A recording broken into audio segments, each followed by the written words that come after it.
우리 메시지 하기 전에 인사하겠습니다. 인사 말씀. 지금 가장 중요한 일은 영적 서밋 회복입니다. 이 사람 쳐다보고 다시 한번 지금 가장 중요한 일은 영적 서밋 회복입니다. 지금 가장 중요한 일은 영적 서밋 회복입니다. 우리 하나님께서 천지 만물을 창조하셨습니다. 모든 만물을 다 만드신 후에 마지막으로 사람을 만드셨습니다. 그런데 그렇게 하신 것은 그 모든 걸 하나님 대신해서 사람이 다스리도록 하기 위해서 그렇게 하셨습니다.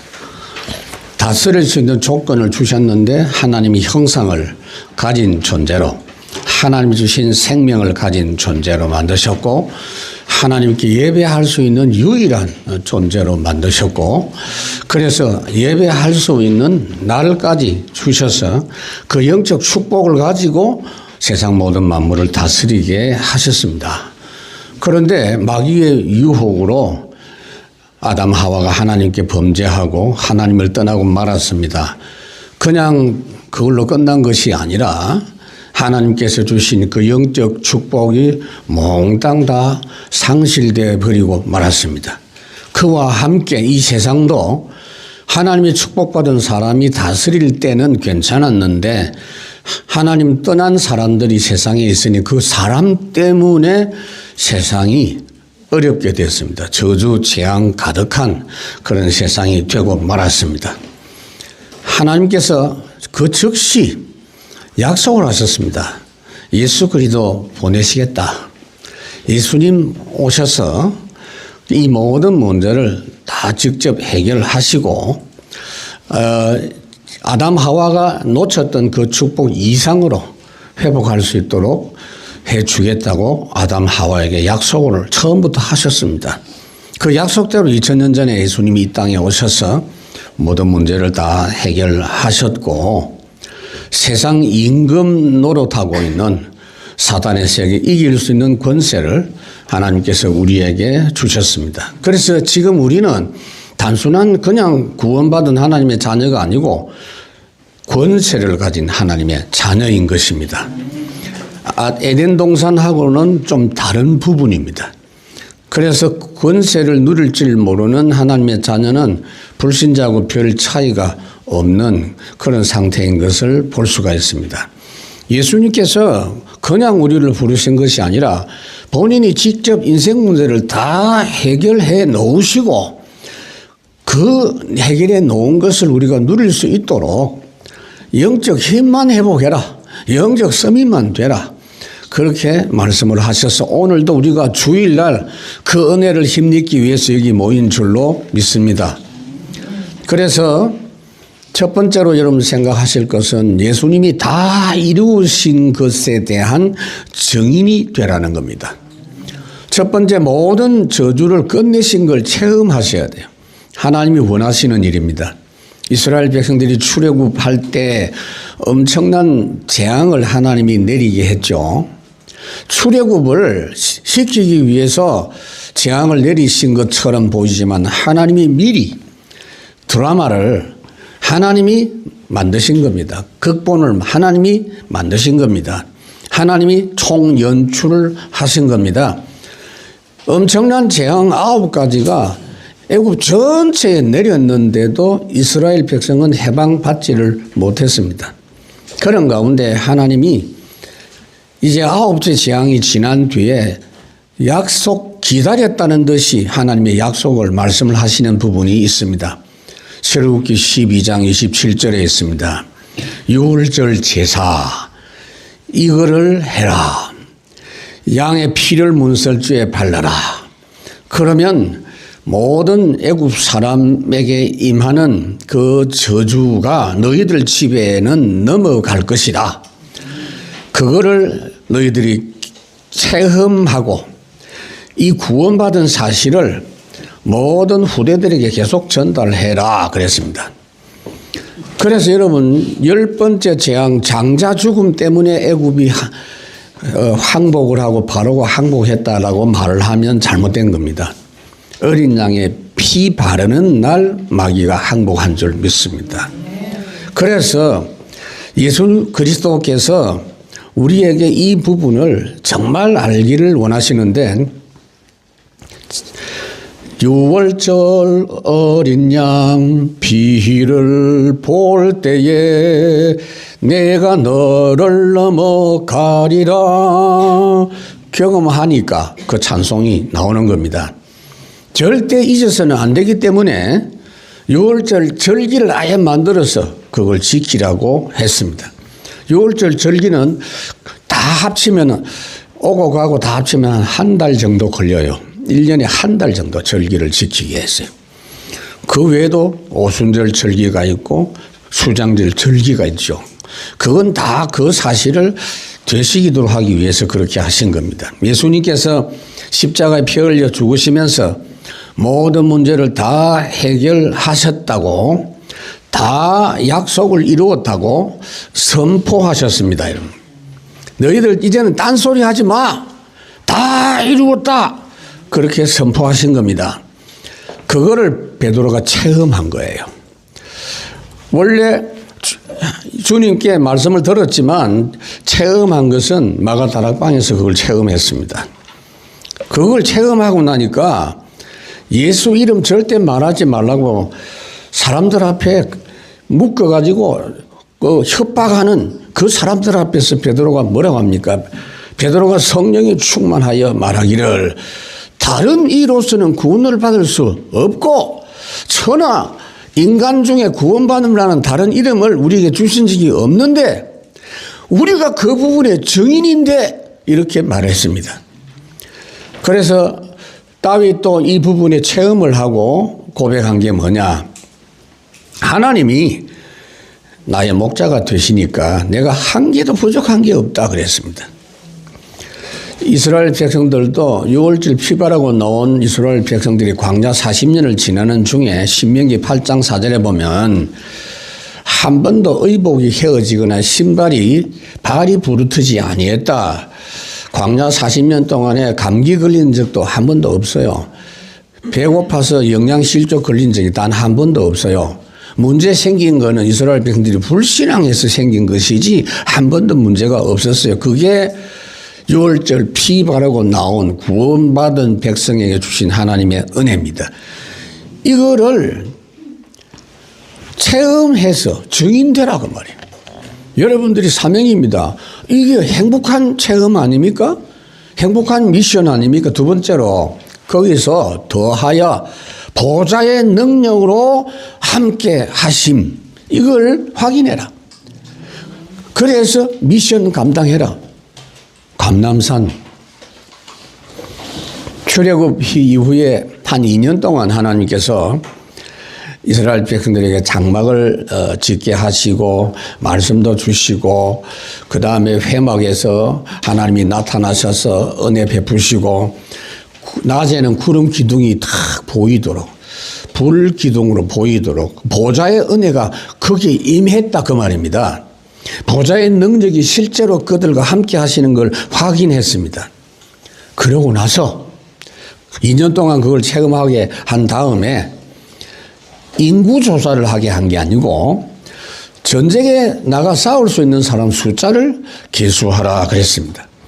그걸 계수해 보니까 총 숫자가 60만 3,550명 그렇게 나왔습니다. 여러분, 우리 구원받은 하나님의 자녀 신분 가진 자에게는 예수 그리스도 십자가 죽으시고 부활하신 사실을 믿고 구원받은 사람에게는 당연히 따라오는 권세와 능력과 축복이 있습니다. 그게 보좌의 축복입니다. 그래서 성도는 언제나 언약만 완전히 믿음으로 절대로 없어지지 않는 근원적 응답을 믿고 가야 됩니다. 근원적인 응답이라는 말이 없어지지 않는 거다가 말이에요. 오직 성령이 너에게 임하시면 딴 것까지 내 증인이 되리라. 이 말이 이해가 안 되고 실제로 안 믿어지면 출애굽한 뒤에도 계속 불신앙할 수밖에 없었던 겁니다. 그래서 광야에서 계속 불신앙한 거예요.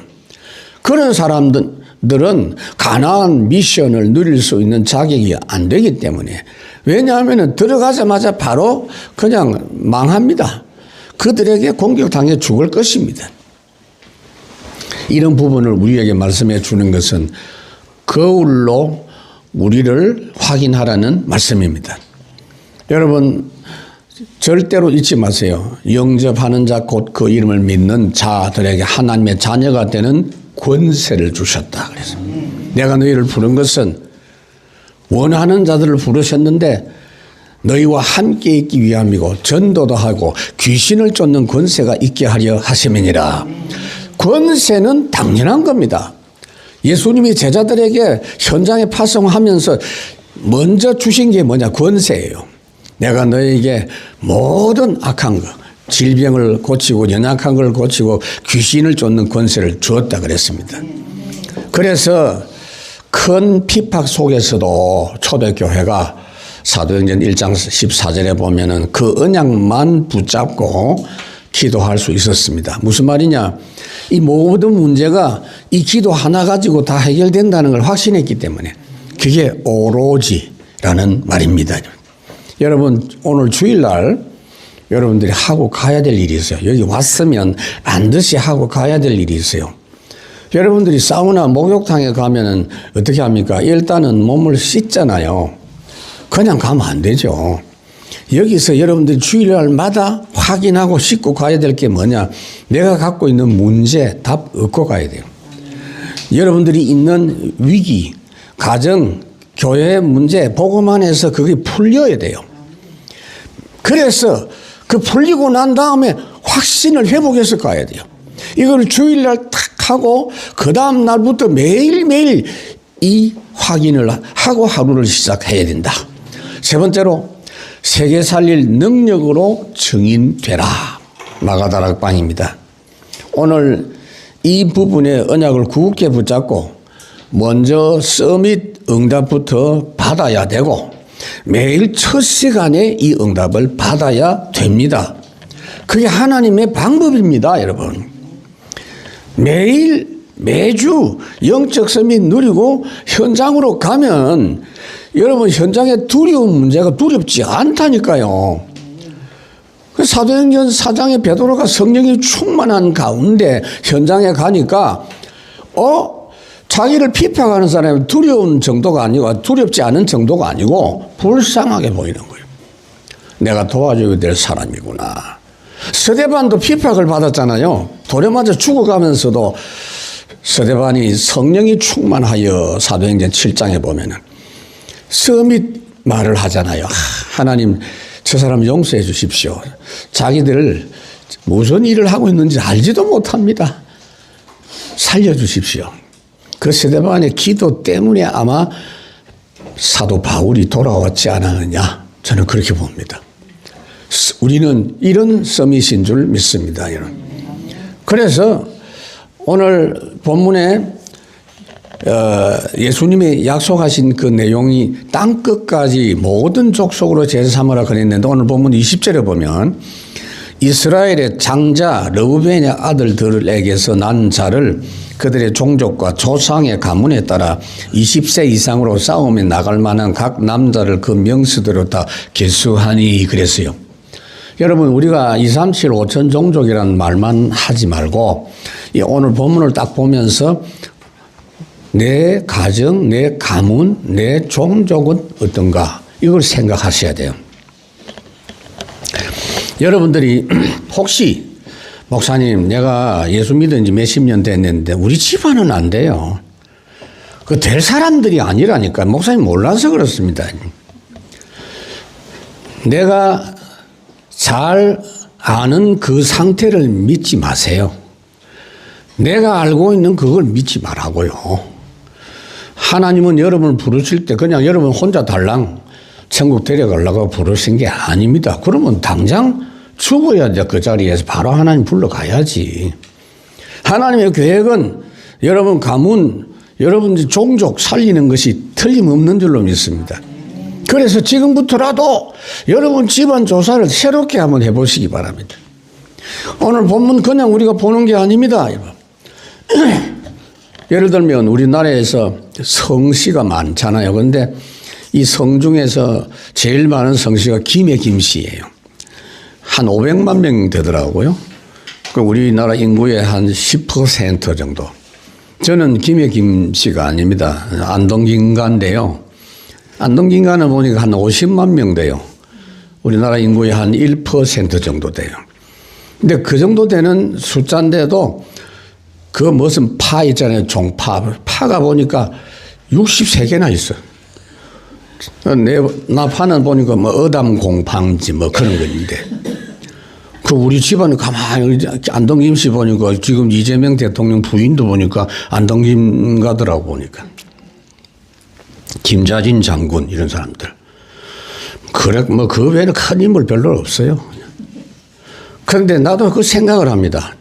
아, 내가 새롭게 이 가문 살릴 수 있는 계획을 세워야 되겠다. 내 가정 친척부터 하나님의 계획인 줄로 믿습니다. 여러분들이 예수 믿고 나면 집안에 우상 숭배하는 사람들하고 잘못하면 등질 수 있고요. 척을 질 수 있는데 그러지 마세요. 여러분이 섬이신 줄 믿으시기 바랍니다. 주 예수를 믿으라. 그리하면 너와 내 집이 구원을 얻으리라 그랬어요. 대개 보면요. 예수 믿는 경우 선거 현장 이런 데 가서 보면 가문과 함께 몽땅 예수 믿는 경우 참 많아요. 기도 수첩에 지금 각 종족별 속에 나오죠. 그걸 예사로 보지 마세요. 그 가문 중에 그 종족 중에 몇 사람이 제대로 복음 받아버리면 다 살릴 수 있는 그런 역사 일어날 수 있습니다. 그래서 우리가 이런 세계 살릴 능력 가진 증인이 되자 하는 겁니다. 두 번째로 하나님의 절대 계획을 분명히 붙잡아라. 절대 계획이라는 말을 여러분 왜 하는지 아세요? 천지가 없어지기 전에는 이 말씀이 이루어진다 그 말이에요.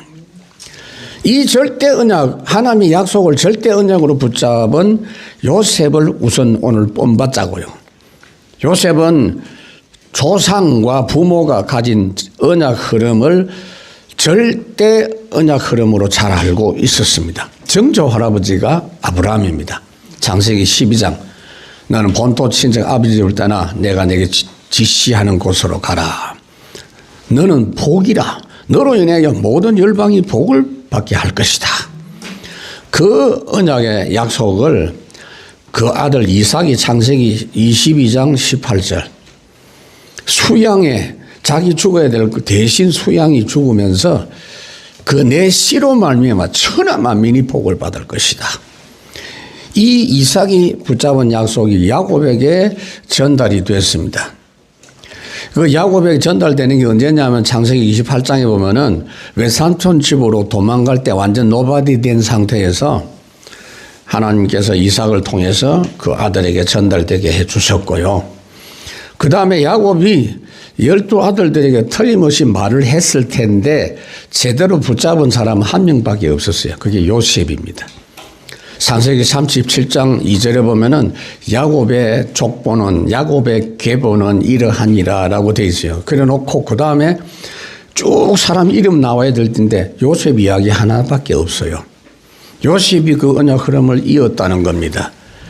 11절에 보면은 요셉이 한 말을 야곱은 마음에 각인하고 간직했다 그랬어요. 애굽의 노예로 갔지만 본인은 그런 마음, 노예로 가는 마음이 아니었습니다. 결국은 절대 계획 붙잡고 창세기 45장 7절 형님들 앞에 하는 말입니다. 하나님께서 그 절대 계획 속에 나를 여기 먼저 보낸 겁니다 라고 고백한 걸 볼 수 있습니다. 언약을 믿고 결국 요셉이 가정, 가문, 민족을 다 살렸습니다. 그래서 오늘 그 20절에서 제가 다 읽지는 안 했는데 46절까지 매 지파마다 하시는 말씀이 똑같은 이야기를 지금 하고 있죠. 르우벤 지파 한번 이야기했으면 그 다음부터는 생략하면 좋을 거 아닙니까? 그냥 이름만 이야기하면 되는데 그렇지 않습니다. 그래서 저도 똑같이 읽었습니다. 왜요? 너무 중요합니다. 성경에는 쓸데없는 말 하나도 없어요. 너무 중요하니까. 그들의 종족과 조상의 가문에 따라 20세 이상으로 싸움에 나갈 만한 각 남자를 그 명세대로 다 계수하니 모든 지파마다 그 이야기를 다 합니다. 그냥 도매금으로 하나님은 우리를 그렇게 취급하지 않습니다. 기타 등등 그런 말은 성경에 없어요. 무슨 말이냐면 하나님은 그 소중한 한 사람 한 사람의 이름을 일일이 다 기억하시고 기록하시고 오고 오는 모든 세대에 그 이름을 불러주기를 원하십니다. 오늘 여러분의 이름을 하나님이 그렇게 일일이 기억하고 계시는 줄 믿습니다. 하나님은 기억하십니다, 여러분. 여러분 자신이 여러분들을 어떻게 대접하고 있습니까? 하나님 여러분들 대접하는 거 100분의 1만큼 해도 여러분 행복할 것인데 자신을 너무 무시하는 분들이 참 많아요. 구원받은 나는 보통 사람이 아닙니다. 하나님이 우리 이름을 일일이 생명책에 기록해 두시고 그걸 읽으시면서 기억하신다. 요한계시록 13장 8절에 말씀을 하고 있습니다. 예수님 밖에 있는 사람은 죽임을 당한 어린 양의 생명책에 창세 이후로 이름이 기록되지 못한다. 빌립보 4장 나와 함께 복음을 위해 힘쓴 그들의 이름이 생명책에 있느니라. 다니엘 12장 전도자의 이름이 별과 같이 빛날 것이다. 우리는 매일 이 절대 언약을 먼저 누리고 시작해야 됩니다. 절대 언약이라는 말을 다시 한번 생각해 보십시다.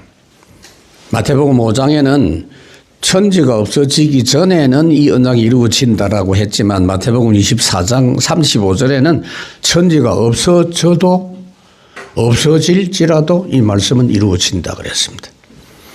그래서 절대 계획을 붙잡은 다윗 한번 생각해 봅시다.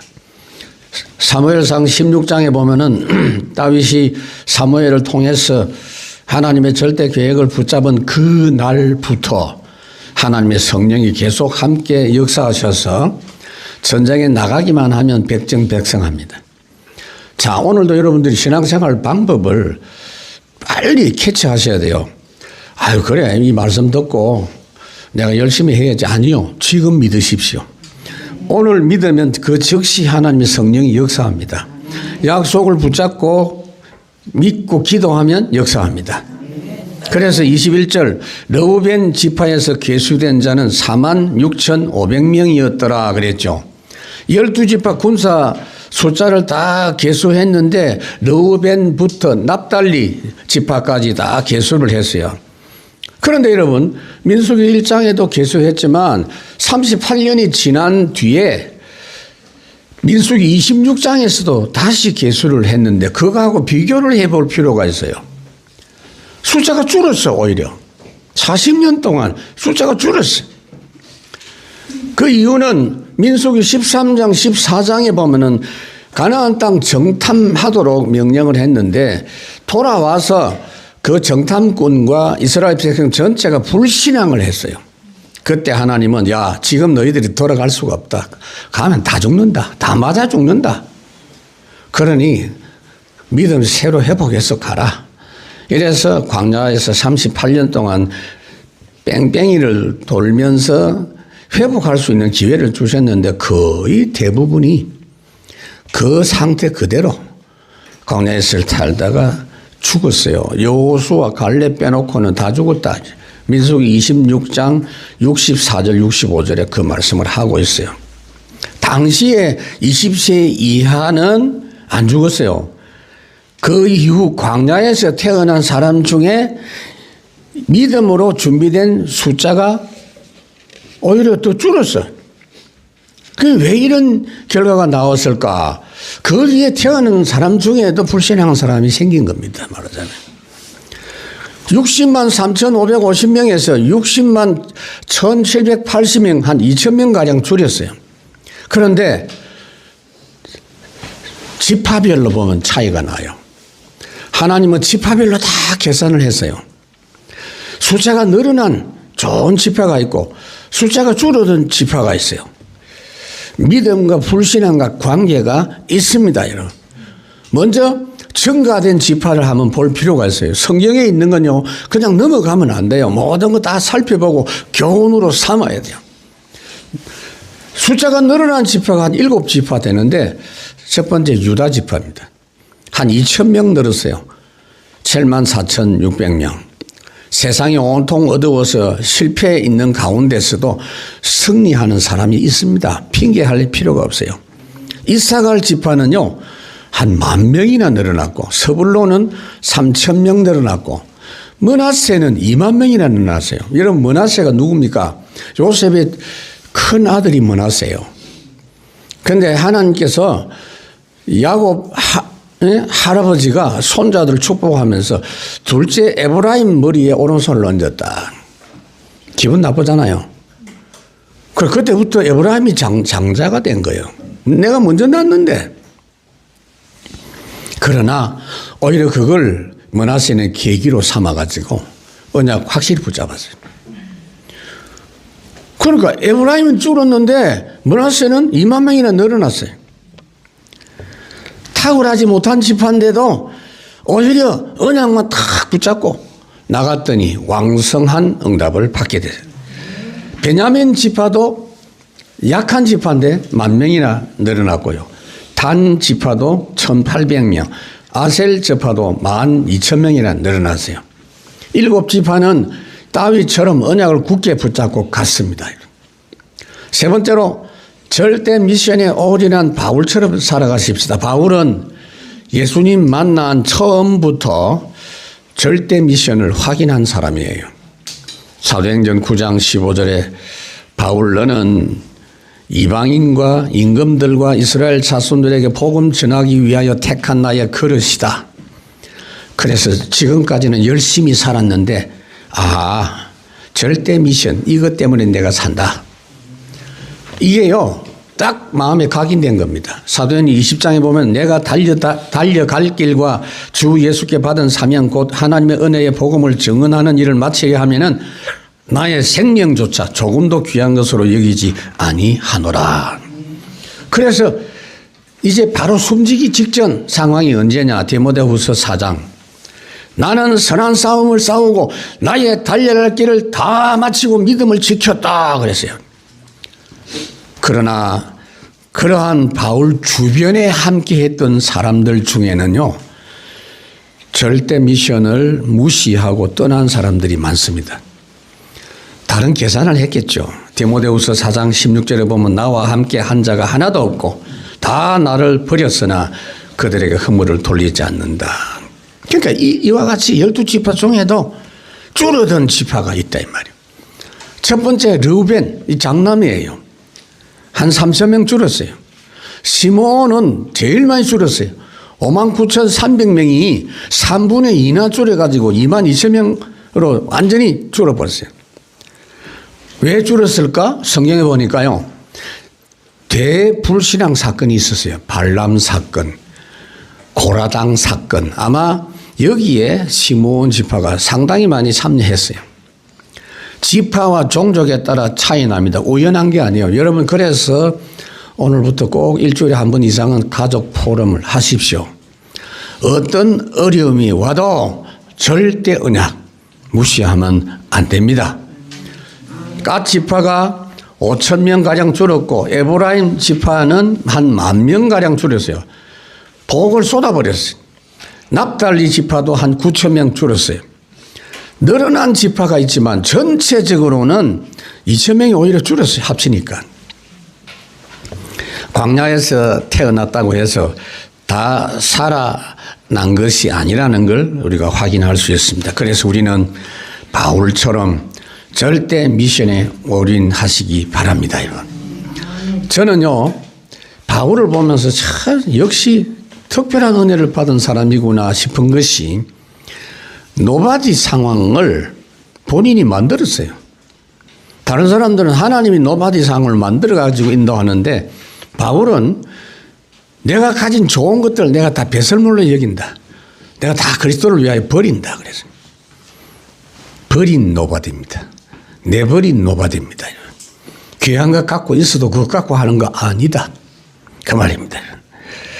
그래서 한 사람의 확실한 전도자 때문에 가문이 이렇게 종족이 다 살아나는 걸 믿으시기 바랍니다, 여러분. 세 번째로 말씀 성취의 역사로 세계 복음화의 자리에 서시기 바랍니다. 영적 서밋의 왕이 되십시다. 특히 서밋 중직자 응답을 받아야 됩니다. 오늘 44절에 보시면 이 계수함을 받은 자는 모세와 아론과 각기 이스라엘 조상의 가문을 대표한 12지휘관이 계수하였더라. 여기 12지휘관, 조상의 가문, 이 숫자 계수하는 것을 모세 아론이 직접 다 한 게 아니다라고 말하고 있죠. 중직자 역할이에요. 지금 우리 교회는 교역자가 제 혼자밖에 없어요. 앞으로도 이거 괜찮다. 나는 그렇게 생각합니다. 원래 여러분 중직자가 해야 될 일들을 맡기고 이렇게 하기가 여러 가지 번거롭고 하니까 쉽게 손쉽게 하는 게 부교육자 세워가지고 한 겁니다, 여러분. 근데 오히려 중직자들이 제대로 할 수 있어요. 여러분 생각을 해보십시다. 우리나라 지금 돌아다녀 보면요, 동네마다 발전하고 잘 살고 있어요. 왜 그런지 아세요? 1995년도 김영삼 대통령 때 지방자치 이게 정착이 된 겁니다. 그러니까 지역마다 뭐 군수시장 이런 사람들이 옛날에는 위에서 그냥 임명해서 보내요. 발령 줘서. 근데 이 사람 머릿속에 뭐냐, 승진하는 것밖에 생각 없어. 여기서 무탈하게 지내다가 때가 되면 이제 더 높은 데로 올라가야지. 관리인데 관리하는 관리밖에 안 돼요. 대부분. 근데 지금은요, 지방자치니까 그 지방을 발전시키지 못하면 이 사람 다음에는요, 국물도 없어. 그 지방자치장 되면 길을 쓰고 지역을 발전시키려고 애를 쓰거든요. 그거 한 30년 했는데 여러분 고향 가보면 옛날 거 없어요.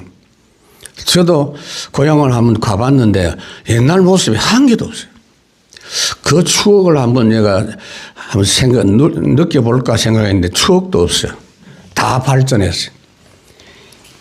이게 지금요, 우리 중직자가 좀 참고해야 될 부분입니다. 우리 교회 중직자 사도행전 13장 1절에 안디옥 교회에 선지자와 교사들이 있었다. 그 중직자들입니다. 꼭 교역자라고 말할 것도 없어요. 사도행전 6장에 보니까 7명의 중직자를 세워라. 로마서 16장에 모두 다 별과 같은 중직자들입니다. 두 번째, 영적 서밋 누리는 선지자가 되라. 여러분 앞에 영적 왕 노릇하면 선지자는 되게 돼 있어요. 45절에 이같이 이스라엘 자손이 그 조상의 가문을 따라 20세 이상으로 싸움에 나갈 만한 이스라엘 자손이 다 계수되었으니 그랬어요. 이스라엘 민족 전체 속에서 골고루 군사를 다 찾아 세웠어요. 그들로 인해서 지역이 다 살아난 겁니다. 여러분 지금 우리가 똑같은 전도를 하게 됩니다. 사도행전 19장 10절에 보면은 여기에 영적 서밋 누리는 왕 같은 선지자 역할을 하는 중직자들이 자기 그 가문과 종족 따라서 사역을 하다 보니 아시아라는 나라 전체가 복음 듣는 역사가 일어난 것이다. 이렇게 되어 있어요. 사도행전 8장에 빌립 중직자가 내려갔는데 사마리아에 큰 기쁨이 있더라 그랬습니다. 지금 우리 교회 조건은 중요한 게 아닙니다. 어떤 조건도 상관없어요. 오직 한 가지만 하면 돼요. 한 가지가 뭔지 아십니까? 설명해 드릴게요. 기드온 300용사를 생각해 보시면 압니다. 기드온과 전쟁할 때 미디안 아말렉 군사가 얼마나 많았느냐 숫자가 셀 수 없어요. 메뚜기 떼만큼 많았다. 낙타 숫자만 해도 바다에 모래알 만큼 많았다라고 표현을 그렇게 하고 있어요. 기드온이 그 전쟁하려고 준비한 병사가 원래 32,000명입니다. 그런데 하나님이 시켜가지고 기드온도 하나님 시키는 대로 이야기합니다. 어떤 면에서 말도 안 되는데 야 전쟁하는 거 두려운 사람은 다 집에 가. 그랬더니 22,000명이 다 집으로 갔어요. 그래서 딱 남은 사람 10,000명이 있는데 그것도 하나님이 또 시킵니다. 저기 냇가에 가서 물 다 마시도록 해라. 그러니까 막 무릎을 꿇고 막 쭉쭉쭉 빨아 마시는 사람도 있고 또 입을 대고 마시는 사람도 있고 쪽을 쉬고 앉아서 이렇게 손으로 떠가지고 이렇게 마시는 사람도 있고 그랬어요. 다른 특징이 없어. 근데 그걸 막 해석을 할 때 항상 깨어 있어가지고 싸울 준비를 하고 손바닥에 물을 들고 오히려 제가 볼 때는 겁쟁이 아닌가 싶어요. 여러 개 쳐다보면서 홀짝거리면서. 그게 300명이야. 그런데 특징이 딱 한 게 있어. 시키는 대로 하는 사람. 이 사람들은 하나님 말씀하는 대로 사사기 7장 17절에 내가 하는데도 너희도 그리해라. 이게 영적 서밋입니다. 너무 쉽잖아요, 여러분. 우리 체질이 워낙 시키는 대로 안 하는 체질인데 다른 사람 말은 듣지 마세요. 괜찮아요. 부부간에도 의견 가를 수 있지만 하나님이 시키는 거는 그대로 하시기 바랍니다. 주일마다 강단에 이 강단 메시지 이름은 목숨 걸면 됩니다. 세 번째로 현장 재앙 막는 제사장이 되게 돼 있어요. 여러분 언약 가진 사람 나 한 사람 때문에 재앙이 무너진다는 걸 잊지 마세요. 그걸 생각하면요 아침마다 여러분들이 할 일이 딱 보입니다. 가문의 저주 재앙 딱. 그리고 여러분들 편지 보내세요. 문제 있으면 내한테 연락해라. 내가 기도하겠다. 베드로전서 2장 9절에 우리는 택하신 너희는 택하신 족속 왕같은 제상 거룩한 나라예요. 창세기 39장 노예 요셉이 갔지만 요셉은 영적 서밋입니다. 왕이고 선지자고 제사장입니다. 그래서 요셉 때문에 보디발의 집이 모든 저주가 꺾이고 형통했더라 그랬어요. 사무엘은 이 비밀을 누리면서 그걸 사명으로 알았기 때문에 기도를 쉬는 죄를 범치 않겠다 그랬는데 사무엘이 사는 날 동안에는 재앙이 없었더라. 전쟁이 없었더라. 블레셋이 침략하지 못했더라. 46절 계수된 자의 총 개는 60만 3,550명이었더라. 여러분 이스라엘 백성들이 가나안 땅에 들어가서 왕 선지자 제사장 노릇하고 저주 재앙 막을 수 있는 사람들이 준비가 됐다 그 말입니다. 이런 광야라서 안 된다 아닙니다. 광야에 하나님이 역사하신다. 오직 하나님의 능력으로 싸울 수 있는 사람 이것이 서밋의 사람인 줄 믿습니다. 말씀을 맺습니다. 여러분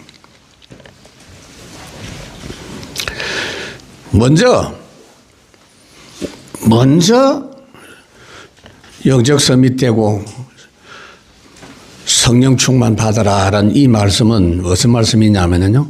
흐름을 먼저 회복해라는 겁니다. 지금은 우리가 겨울 흐름 속에 살고 있어요. 어쩔 수 없이 겨울 흐름이 흘러가니까 옷도 바꾸어서 입습니다.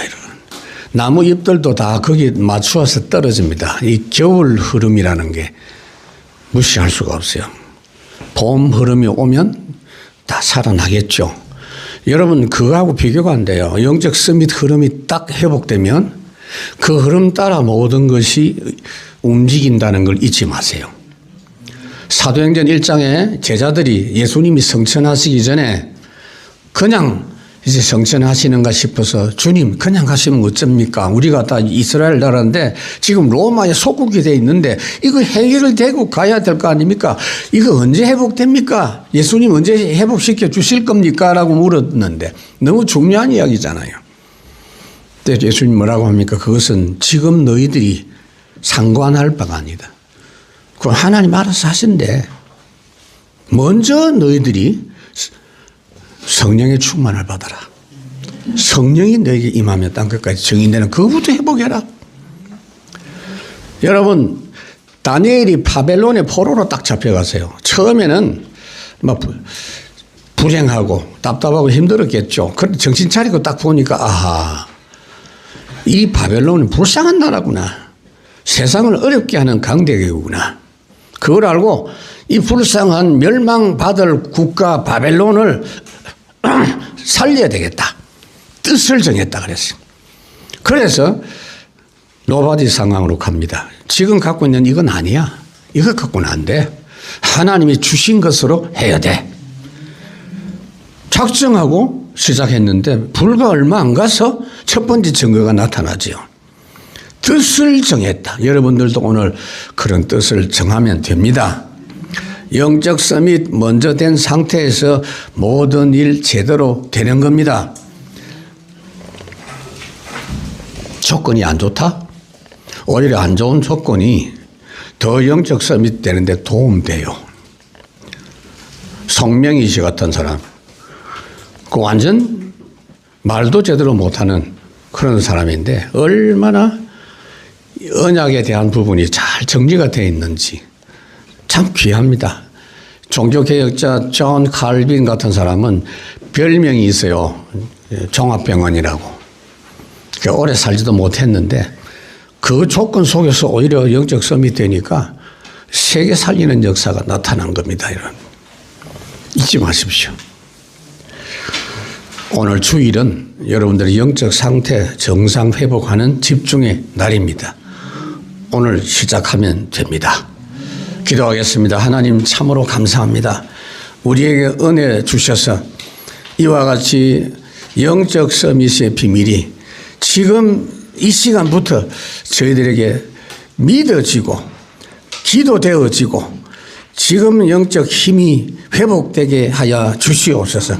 남은 시간 동안 주님이 우리에게 은혜 베푸셔서 일주일 동안 모든 현장을 다 살리고도 남을 수 있는 서밋 응답 받고 돌아가게 하여 주시옵소서. 우리 주 예수 그리스도 이름으로 기도하옵나이다. 아멘.